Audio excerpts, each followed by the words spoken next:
Shalom Kal Halayim La Yahweh Bahasham Yahushai Bahasham Recha HaKodash. Double honors to the apostles of Great Millstone that rule well, who I learned this truth from, and salutations and blessings unto you 144,000 and the 1/3. Okay, so this lesson is gonna dive into the wisdom that Abraham brought, to the Egyptians from Mesopotamia, from the area known as really he was in the land of the Chaldees. He was a Chaldean. All right. And this is once again from this website. I'm going to use Arya Nasi Research. Okay. And heads up for younger brothers. Again, not everything that is presented here in this website, all right, is on point. What I did was take the points that were most accurate, and lined up with the scriptures. Okay, because just a heads up, all right, we do not deal with the book of Jasher, the book of Enoch. Okay, even though the book of Jasher is mentioned, and it was a real book at least. The the books in circulation for the most are off, way off, especially the book of Enoch. All right. And this has been something that the apostles have hammered down years ago, because individuals, from time to time again, they bring up the point of, oh, what about the book of Jasher and the book of Enoch and the Dead Sea Scrolls, and then they start going into this whole thing. Look, man, the little book is enough. All right, these scriptures are more than enough. Okay, along with the Apocrypha, you're locked and loaded, man. All right, but we're gonna try to tie up loose ends, try to piece the puzzle the pieces together, right? Make the whole piece presentable and understandable of what happened, right, in history. So let's begin. Although the Egyptians were pagans, the Israelites, while living in Egypt, learned a lot of the wisdom of Egypt. The knowledge that the Israelites acquired while in Egypt would help the Israelites and their descendants establish dominant civilizations outside of Egypt during their various migrations. And that's not wholly true, of course, because the Most High was dealing with them. All right, so never mind what they learned from the Egyptians, but nonetheless, Moses did learn from the Egyptians. Okay, Moses is a prime example of the Israelites possessing the knowledge of the Egyptians. Acts 7:22, and Moses was learned in all the wisdom of the Egyptians and was mighty in words and deeds and in deeds. Moses was learned in all the wisdom of the Egyptians, but what actually was the wisdom of Egypt? At the foundation of the legendary wisdom of Egypt was the development of the arts and sciences. The ancestor of the Israelites introduced this wisdom to Egypt.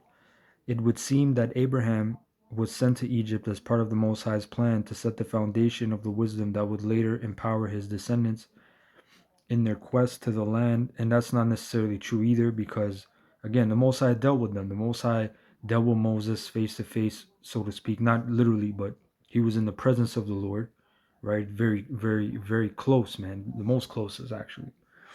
And he gave him law, statutes, and commandments. And he wrote down the 5 books known as Moses, or the Tawara, or the Torah, the law, right? The book of Genesis through Deuteronomy, right? And its history and its prophecy, law, statutes, and commandments, how to conduct yourself, right? This is all wisdom. Okay, what this person is presenting is maybe his conjecture, maybe his point of view, which is not necessarily false either, because again, what Moses learned from the Egyptians, I'm sure he applied in ways.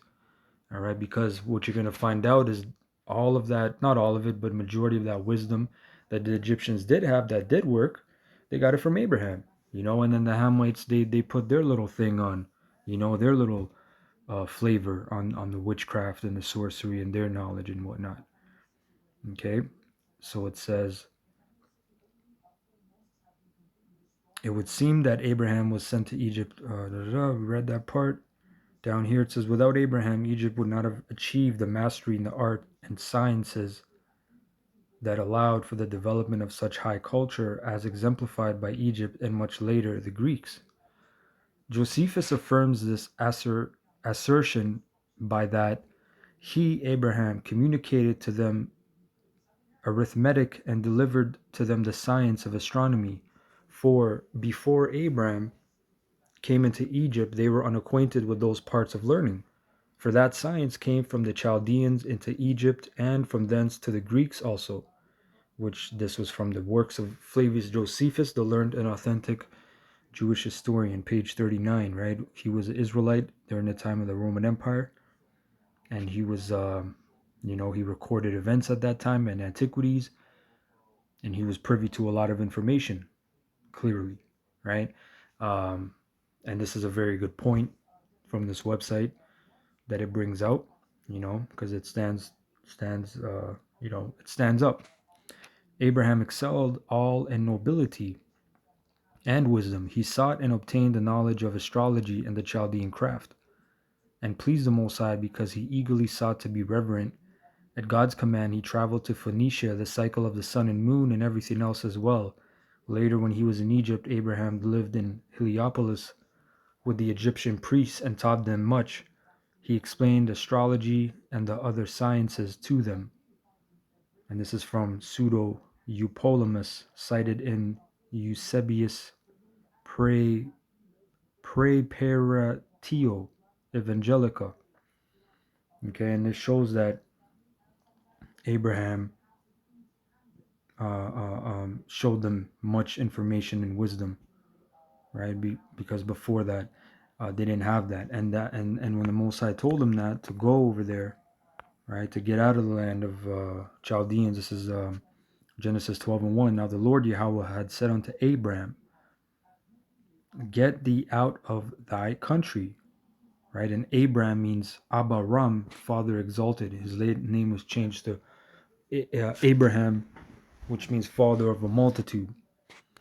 All right, it says, "Get thee out of the country of thy country, and from thy kindred, and from thy father's house," which we're going to get to his father as well, because that plays a big part into Abraham himself. "Unto a land that I will show thee, and I will make of thee a great nation, and I will bless thee, and make thy name great, and thou shalt be a blessing. And I will bless them that bless thee, and curse him that curseth thee, and in thee shall all families of the earth be blessed." Right? So that's the actual account.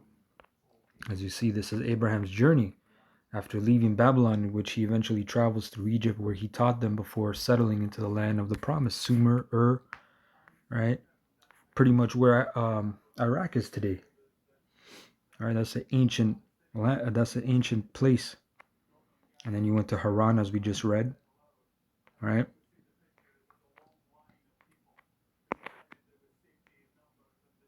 Right, Zoan in Egypt, and then you went back. So that was the journey. And he did a lot of things, man. He was a very great man.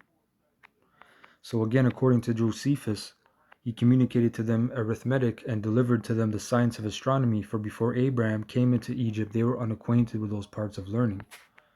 Right? So up here it says, "It is important to note that both Shem and his father experienced life before the flood and were two of only 8 people to survive through the flood while living upon the ark with all of creation God chose to save. Moreover, Noah, who instructed his son Shem, was instructed by his father Lamech and his father Methuselah." And again, they quote the book of Jasher, which we don't push, we don't condone that. And I'm not going to use that as a reference either. But what I will say is it makes sense that it obviously passed down, as it says, "Who was the son of Enoch, who was the first to learn writing and the paths of the luminaries of heaven."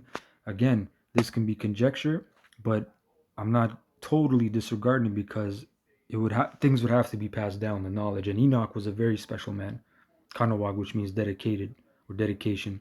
And he was translated. That's how much the Lord loved him. He just said, "Look, you're not going to die. I'm just going to translate you. You're going to go up in the spiritual realm."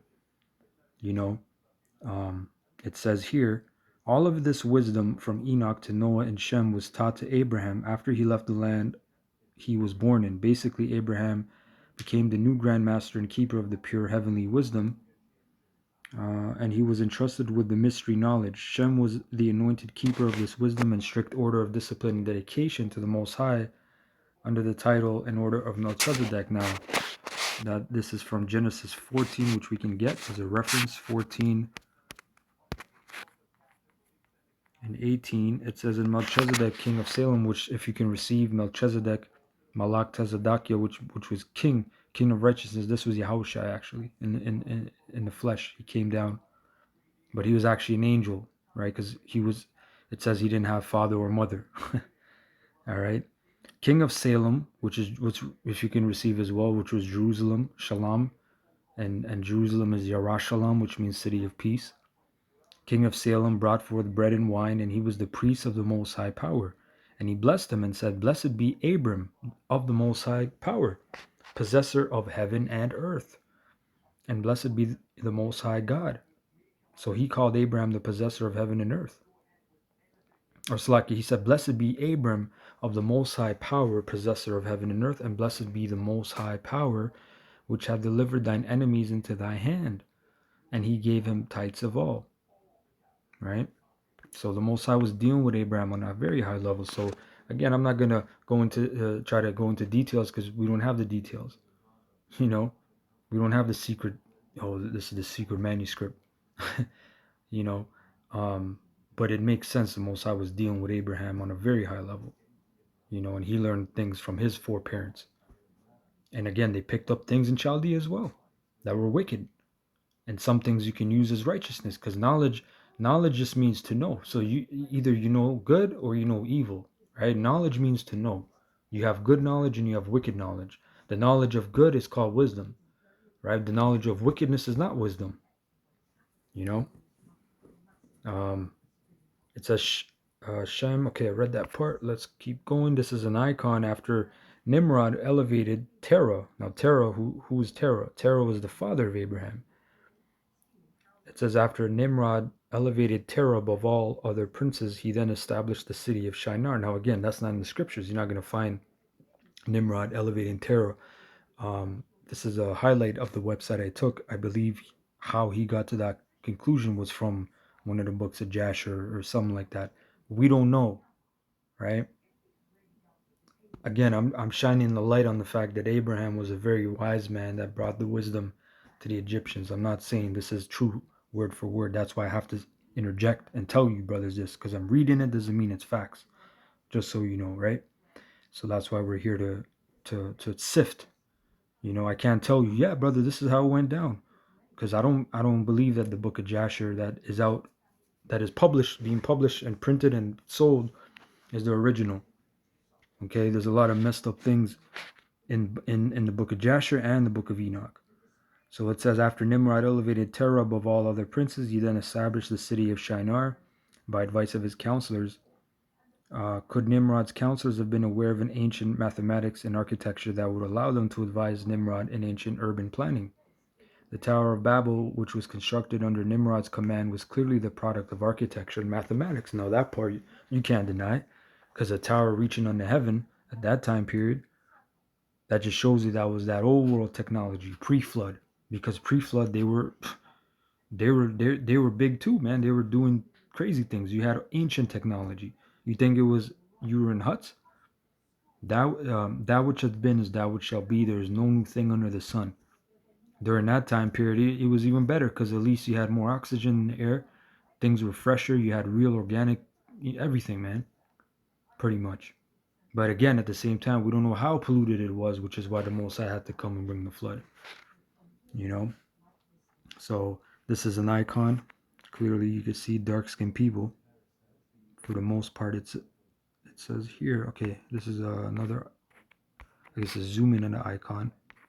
So it says here, it is very interesting to know that according to an Encyclopedia of Freemasonry and its Kindred Sciences, Volume 2, 1912, by Albert Mackey, Nimrod is considered to be one of the founders of the craft Freemasonry, and was also a Mason himself. Now, this is not far-fetched.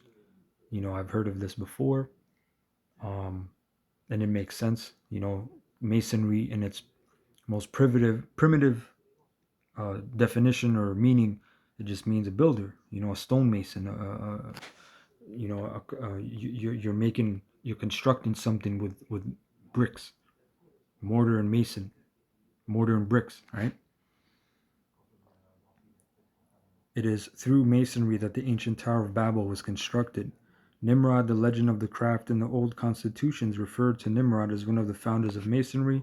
Thus, in the York MS number 1, we read, "At ye making of ye Tower of Babel, the Tower of Babel, there was masonry first much esteemed of, and the king of Babylon was called Nimrod, was a mason himself, and loved well masons." Okay, so this is again just information that you can think about and research into, right? In regard to Abraham's mathematical and astronomical knowledge that he later imparted to the Egyptians, we find that not only his father, or only was his father, Terah, the highly favored second in command after Nimrod, but that he was also an idolater and a maker of idols. And this is facts. This is true because you can go to the book of Joshua 24:2. And Joshua said unto all the people, Thus saith the Lord, power of Israel, your fathers dwelt on the other side of the flood in old time, even Terah, the father of Abraham and the father of Nachor, and they served other gods. Right? So if you're serving other gods, you're dealing with that left-hand side. At that time, it was strong, and there were rebuildings. They were getting back into it from Cush and Nimrod. Right? So that witchcraft, that idolatry, whatever was going on, that ancient Babylonian mystery school, that was powerful stuff. So it says, verse 3, And I took your father Abraham from the other side of the flood, and led him throughout all the lands of Canaan, and multiplied his seed, and gave him Isaac. It says here, clearly Terah must have also been familiar with the mathematics and masonry required to make the idols that he, Nimrod, and all of the hosts of Nimrod's kingdom worshipped. Terah understood how to square the compass, a knowledge necessary to construct the Tower of Babel. Abram, one of the sons of Terah, was also familiar with this same knowledge, and in fact surpassed the understanding of the Tower of Babel through his acknowledgement of the creator of the universe that lies beyond infinity. Right? So, that's facts, man. That's what I was trying to make the point of, that the Most High was dealing with him. He didn't need that knowledge of ancient Chaldeans, man. That's weak. And it's going to be made found to be feeble in this time as well. You have the Oscar statue, which is an idol. It's a demon, right? Nimrod was able to create an idol of such fine craftsmanship that the record considered his skill to be extraordinary. Nimrod must have possessed a superior mathematical and astronomical/astrological knowledge, as well as the tools in order to create this type of idol. A special feature of the idol was that it allowed the user to receive instructions and spiritual guidance from the celestial spiritual realm. Some of this particular knowledge is discussed in the Squaring the Circle blog. A biblical word used to describe these types of idols is teraphim. All right, a teraphim, little miniature, statues and like dolls. In order to create these teraphim, the idol makers during Terah and Abraham's time had to use mathematics and geometry. Geometry and astrology are linked. Geometry and astrology are linked because through specific geometric measurements, the spirits in high celestial places can be bound in physical objects. For this reason, the figurines of idolatry constructed using this specific math geometry can be consulted like tarot cards of the astrological zodiac signs of the Wheel of Fortune. Astrology is purely a mathematical science, and geometry is one of the basic principles of mathematics. Stowe's Bible Astrology, the Bible founded on astrology, by Lehman E. Stowe, page 171. All right, that was pretty much it. Okay, hope you're edified with that. And that goes into the point about, Jacob is the former of all things, man.